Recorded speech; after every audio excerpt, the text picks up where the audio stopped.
Welcome to a deep dive into the fascinating physics and chemistry of ramen broth, where culinary art meets colloid science.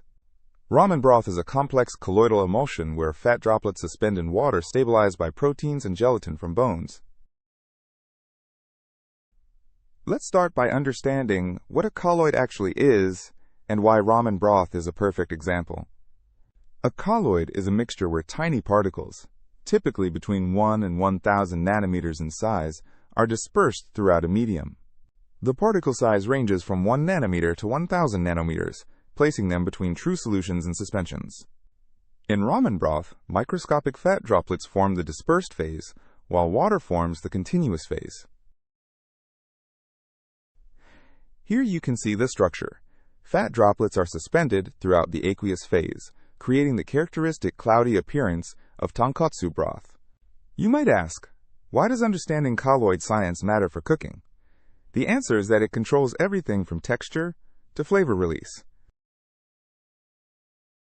Colloid stability determines the texture, mouthfeel, and visual appearance of the broth. An unstable emulsion separates while a stable one remains creamy. Now let's examine how collagen from bones and connective tissue transforms into gelatin, the key stabilizing agent. Collagen is a triple helix protein structure. When heated for extended periods, these helices unwind and break down into smaller gelatin molecules. The chemical transformation can be written as collagen converting to gelatin under heat. The optimal extraction temperature is between 85 and 100 degrees Celsius. Hot enough to break bonds, but not so hot that proteins denature completely. We express this optimal temperature range mathematically as 85 to 100 degrees Celsius. Complete collagen extraction requires 6 to 18 hours of simmering, depending on bone size and composition. What's happening at the molecular level during this long cooking process? Thermal energy breaks hydrogen bonds and covalent crosslinks in collagen. The Gibbs free energy equation shows that higher temperature favors this entropy-driven unfolding. Next, let's explore how vigorous boiling creates and stabilizes microscopic fat droplets in the broth. Fat and water are immiscible, meaning they naturally separate due to differences in polarity and molecular structure. Without emulsification, fat and water separate into distinct layers, with fat floating on top due to lower density. Mechanical agitation from boiling bubbles breaks fat into progressively smaller droplets through shear forces.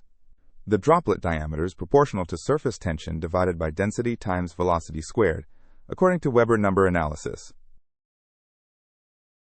A single large fat globule breaks into multiple smaller droplets when subjected to shear forces from boiling. You might wonder why these tiny droplets don't immediately recombine into larger globules. The answer is that gelatin molecules quickly adsorb at the fat-water interface, forming a protective coating around each droplet. Each fat droplet becomes surrounded by a layer of gelatin molecules, with hydrophobic tails facing inward and hydrophilic heads facing outward. Let's dive deeper into the physics that governs whether our emulsion stays stable or breaks apart. Suspended droplets experience several competing forces: gravitational separation, Brownian motion, and electrostatic repulsion. The buoyancy force on a droplet equals 4/3 pi r cubed times the density difference times gravitational acceleration. Let's calculate. For a 1 micron radius droplet, what would the buoyancy force be? Substituting values, 4/3 pi times 10 to the minus 6 cubed times 80 kilograms per cubic meter times 9.8 gives roughly 10 to the minus 15 newtons. This incredibly tiny force is easily overcome by Brownian motion, the random thermal movement of molecules.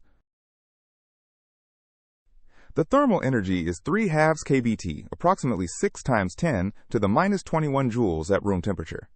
Stokes' drag force opposes the motion of droplets moving through the liquid medium. The drag force equals 6 pi times viscosity times radius times velocity from Stokes' law. Brownian motion keeps droplets in constant random motion, preventing them from settling or coalescing easily. Temperature and agitation intensity critically affect both droplet size and emulsion stability. Higher temperature decreases the viscosity of the liquid, making it easier for turbulent forces to break up fat droplets. Viscosity follows an Arrhenius relationship with temperature. Eta equals eta 0 times e to the activation energy over RT. Vigorous boiling creates smaller droplets by generating higher shear rates and turbulent eddies in the liquid. A rolling boil produces many small droplets, creating the characteristic cloudy white appearance of Tonkotsu broth. In contrast, a gentle simmer produces larger droplets, resulting in a more translucent broth with less body.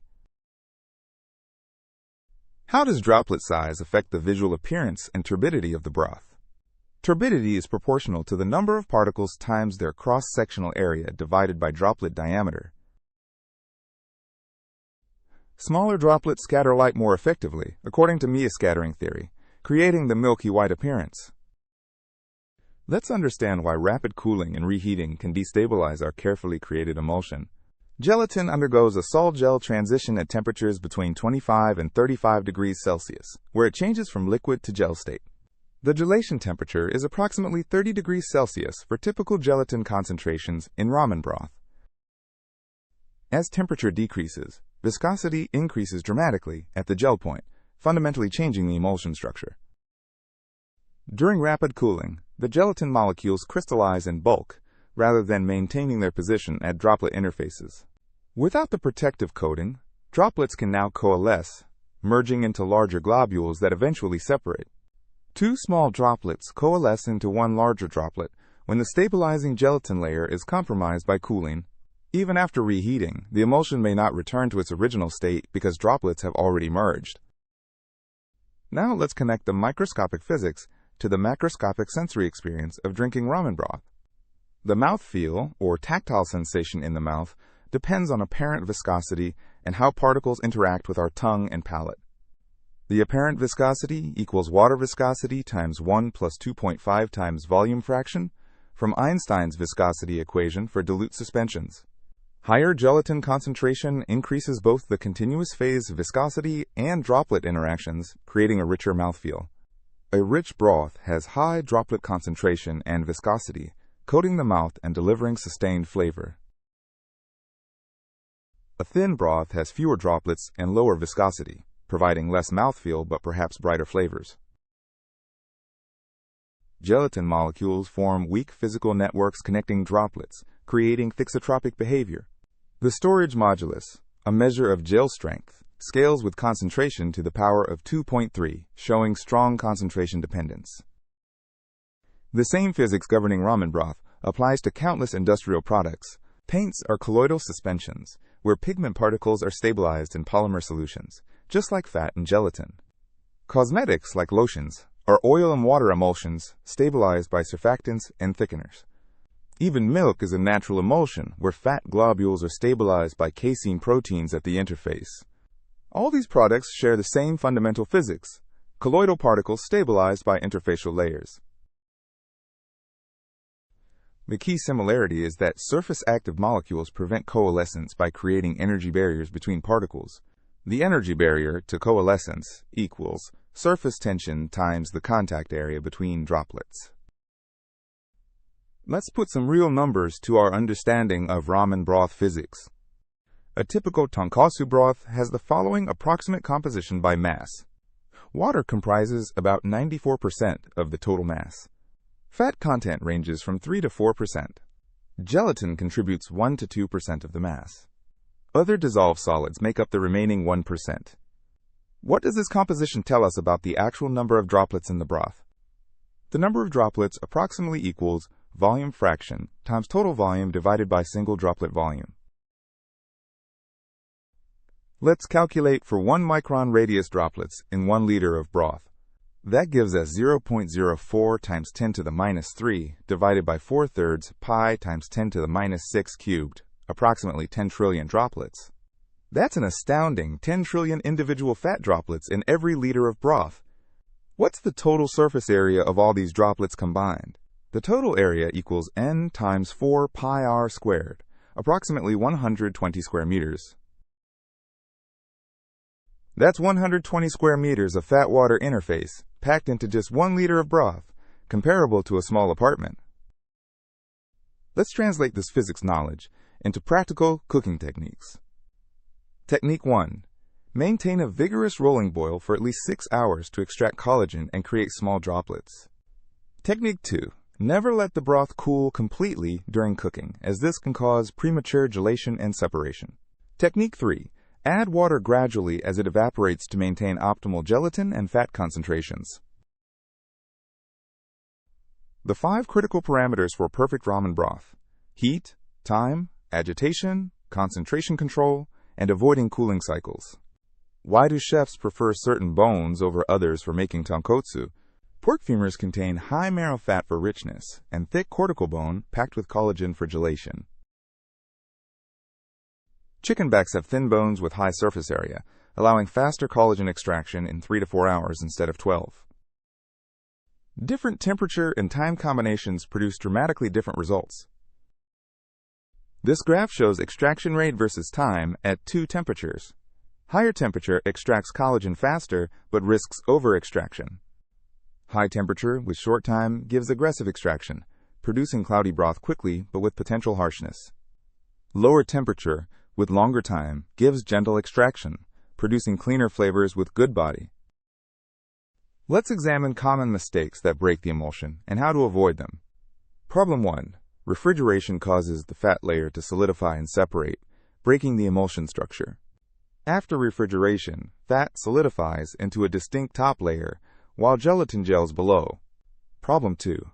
Microwave reheating causes uneven heating, with hot spots that can denature remaining proteins. Problem 3. Adding cold noodles or toppings directly to hot broth causes rapid local cooling that destabilizes droplets. The solution is to reheat gently and gradually on the stovetop, allowing gelatin to redissolve and droplets to resuspend. For the truly curious, let's touch on DLVO theory, which quantifies colloidal stability. DLVO theory, named after Derjaguin, Landau, Verwey, and Overbeek, describes the balance of forces between colloidal particles. The total interaction potential equals the van der Waals attraction plus the electrostatic repulsion. Van der Waals potential equals negative Hamaker constant over 12 pi h squared, where h is separation distance.